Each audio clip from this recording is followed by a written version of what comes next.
सोचने वाले से अगर तुम तजाद निकाल दो तुम्हारे पास सिर्फ एक अल्फास्तत बचता है। जैसे ही तुम मुझे कोई लेबल देते हो तुम मेरी नफी कर देते हो। खुद को मोहब्बत से महरूम करना सबसे भयानक धोखा है। ये एक ऐसा अबदी नुकसान है जिसकी ना वक्त में तलाफी है ना अबद में। एक पांव पर खड़े होकर खुदा के वजूद को साबित करना और बात है, लेकिन घुटनों के बिल बैठकर उसका शुक्र अदा करना और बात। दिल को मोहब्बत से नहीं नापा जाता कि वो कितना चाहता है, बल्कि इससे नापा जाता है कि वो मोहब्बत के लिए कितना बर्दाश्त कर सकता है।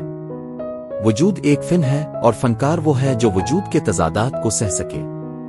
मुझे जो वाकई जानने की जरूरत है वो ये नहीं कि मुझे क्या जानना है, बल्कि ये कि मुझे क्या करना है।